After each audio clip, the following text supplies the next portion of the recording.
দর্শক এই মুহূর্তে কথা বলছেন জামায়াতের আমির ডাক্তার শফিকুর রহমান। আমরা সরাসরি যাচ্ছি সেখানে। লড়তে গিয়ে আহত পঙ্গুত্ব বরণ করেছেন। আমি আরেকবার তাদেরকে গভীর শ্রদ্ধার সাথে স্মরণ করি এবং আল্লাহ তাআলার দরবারে দোয়া করি আল্লাহ যেন তাদেরকে সুস্থতার নিয়ামত দান করেন। আসলে তাদের বুক চিতিয়ে লড়াইয়ের ফসল হচ্ছে আজকের 12 তারিখ। যদি তারা সেদিন বুক চিতিয়ে লড়াই না করতেন, জীবন না দিতেন, আহত পঙ্গুত্ব বরণ না করতেন, তাহলে এই 12 তারিখ আমাদের কাছে ধরা দেওয়ার কথা ছিল না। সবচেয়ে বড় কথা হলো তিনি সমগ্র সৃষ্টির স্রষ্টা, তার মহাপরিকল্পনা থাকে এবং সেই মহাপরিকল্পনা অনুযায়ী দুনিয়ার সমস্ত সৃষ্টি পরিচালিত হয়। আমরা মানবজাতি তার বাইরে নই। এই জন্য আমরা কেউ যেটা কল্পনা করতে পারিনি যে 24 সালে এই ধরনের একটা ঘটনা ঘটবে, সেটাই বাস্তবে রূপ নিয়েছে। 7 জানুয়ারি নির্বাচন যখন হয় তখন আমার মতো আমরা অনেকেই বিভিন্ন দলের যারা জ্যেষ্ঠ নেতৃবৃন্দ ছিলেন তারা জেলে ছিলেন, আমিও জেলে ছিলাম। জেলের ভিতরে আমি আমার অপরাপর রাজনৈতিক বন্ধুদের মানসিক অবস্থা আমি প্রত্যক্ষ করেছি। কেউ কল্পনাও করেননি, স্বপ্নেও দেখেননি যে মাত্র 6 মাসের মাথায়, 7 মাসের মাথায় এই ধরনের একটা অবস্থা তৈরি হবে। বরঞ্চ অনেকেই দীর্ঘমেয়াদী চিন্তা ভাবনা শুরু করে দিয়েছিলেন। তো সেই অবস্থা থেকে উত্তরণ করে আল্লাহ তাআলা আজকে এখানে নিয়ে এসেছেন।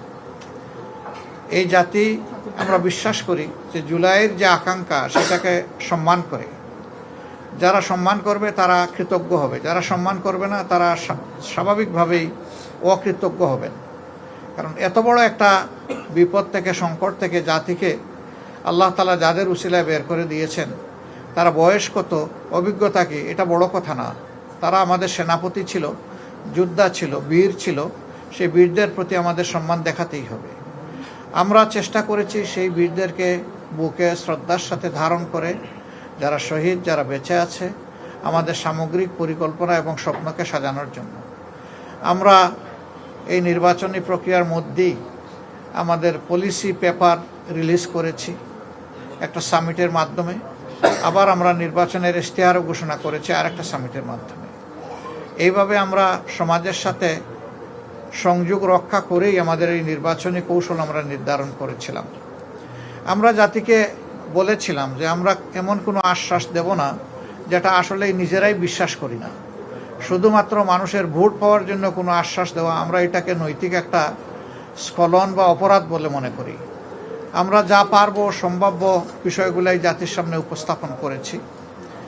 আমি আজকে এই নির্বাচনের প্রথম ভাগেই আমার ভোটটি এখানে মণিপুর বালক উচ্চ বিদ্যালয়ে আমি প্রদান করেছি।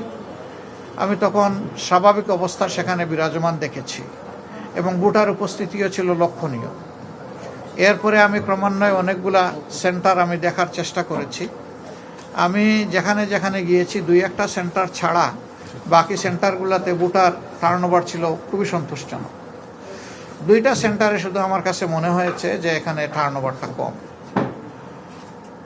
যদি পরিবেশ পরিস্থিতির কথা বলেন তাহলে এই আসন দিয়ে আমরা শুরু করতে পারি। স্বাভাবিক চলছিল, কিন্তু হঠাৎ করে দেখা গেল যে মণিপুর উচ্চ বিদ্যালয়ের বালিকা শাখায়, যেখানে এই আসনের মধ্যে সর্বাধিক সংখ্যক ভোট রয়েছে, 26,000-এর ঊর্ধ্বে ভোট এখানে রয়েছে একটা শুধু ভবনে। তো সেই জায়গায় হঠাৎ করে আমাদের প্রতিদ্বন্দ্বী দলের কিছু লোক তারা বেপরোয়াভাবে ঢুকে পড়েন, তারা ভোটারদেরকে ভয়ভীতি প্রদর্শন করেন এবং অহেতুক তারা এখানে হস্তক্ষেপ করেন। এমনকি সেখানে আমাদের যারা ভোটার এবং সমর্থক তাদেরকে তারা শারীরিকভাবে নাজেহাল করেন। আমরা বিষয়টি শোনার পরে আবার ফিরে যাই সেখানে